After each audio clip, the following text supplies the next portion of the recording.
Hello, this is Bill Webb, aka Billy Indiana, and this is my month in review for March 2021. So if you're interested, stick around, I'll tell you what I played in March.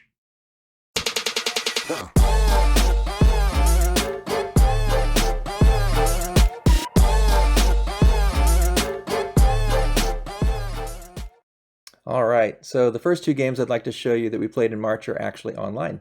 As you can see, this one's Codenames Online, and I'll put this link down below in the description.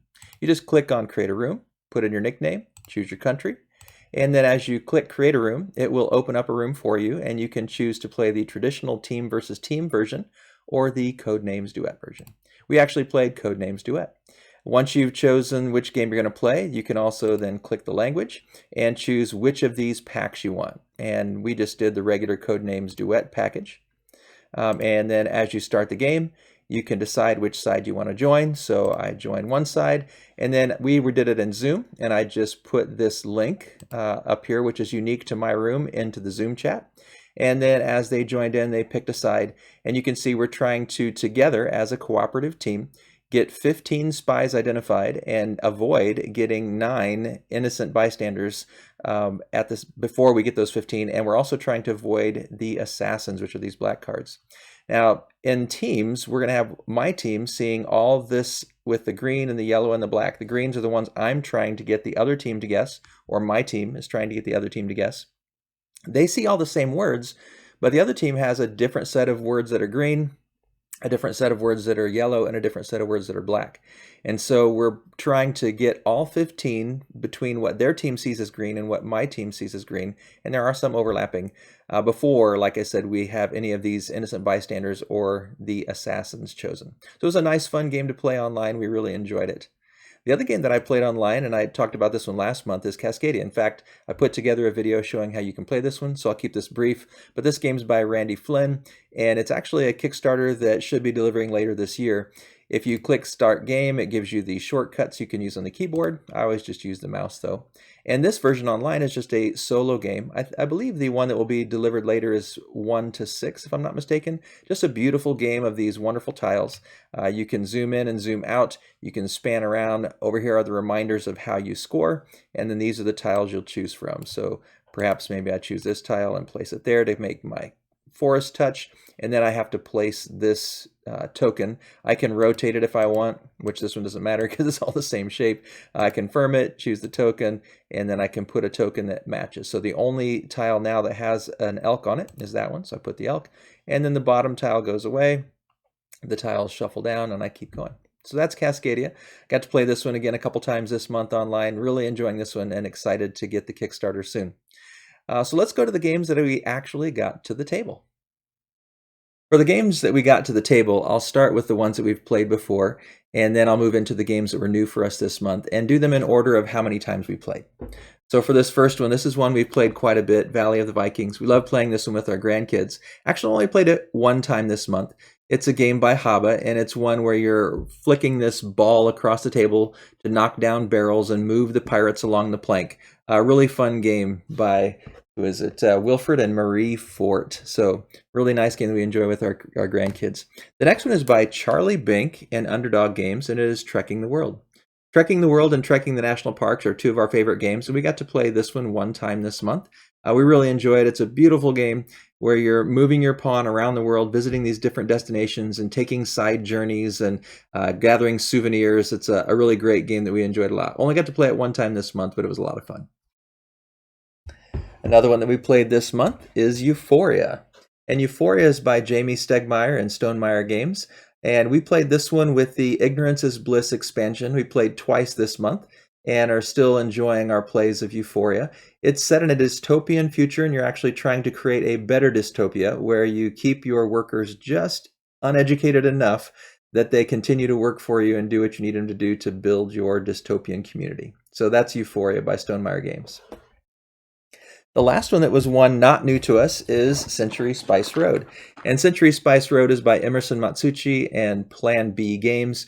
We really like this one. It's kind of a Splendor-ish sort of game where you're collecting different cards and then using those cards to buy other cards that are worth victory points by selling and trading spices. It's a nice, pretty simple game to learn. We taught our son, and my wife and our son and I played a few times, played this one 3 times this month. A lot of fun. We really enjoy Century Spice Road. All right, now let's get into the games that were new for us this month.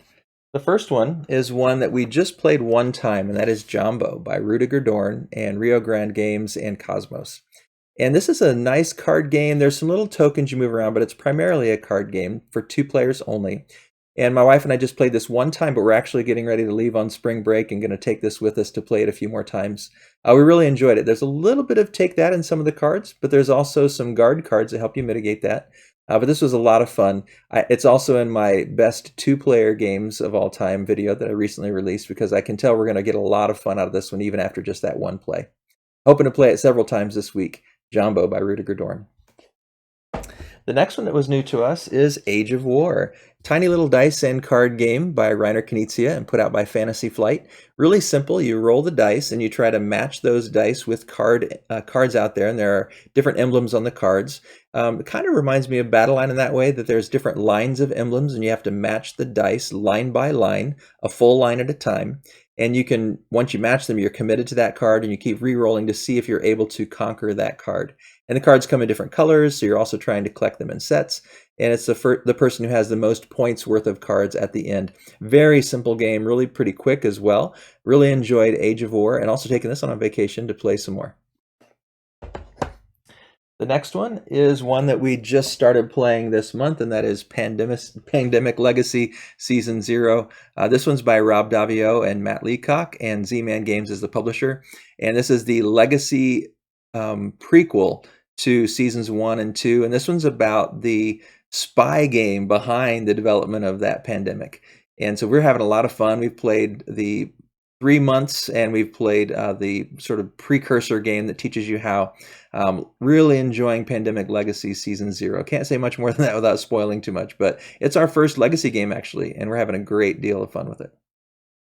And then the last game, in the month of March, we actually played games more times than normal and didn't play quite as many either because of a real busy month. So we played 10 different games, 21 gameplays. And some of these take a little bit longer too, like Pandemic Season 0. That does take a little bit longer. And this last one is the one we played the most. We played Sleeping Gods by Ryan Lockett and Red Raven Games 5 times. And we played anywhere from an hour to 2 or 3 hours per session. So that took up quite a bit of our gameplay. And you can see from this cover, just a beautiful cover. The art in the game is just gorgeous. And we're really enjoying it. It's sort of an exploring open world where you're taking your ship and your crew and you're traveling all over to try to find totems and fight beasts. And so there's great, really unique combat system. I did a review for this game as well, and we had a lot more enjoyment this month with Sleeping Gods. So those are the games that we played in March 2021. 10 games, 21 gameplays. Didn't really track the hours, but it'd be interesting to see that. It's kind of a light month for us in general, but we had a lot of fun with the games we played. So hope this was interesting for you to see what games we played and hear a little bit about each one. Hopefully it inspires you to get some games to your table. If you had some fun games that you played in March, leave a comment down below and let me know what your favorite game of the month was. Or if you want to leave a comment about some of these games that we played, something you like about them, maybe some of these are your favorites as well. Love to hear it in the comments below. If you enjoyed the video, I'd appreciate it if you'd click on that like button down below, and it'd be terrific if you'd subscribe to the channel. As always, thanks for watching. This is Bill Indiana, signing off.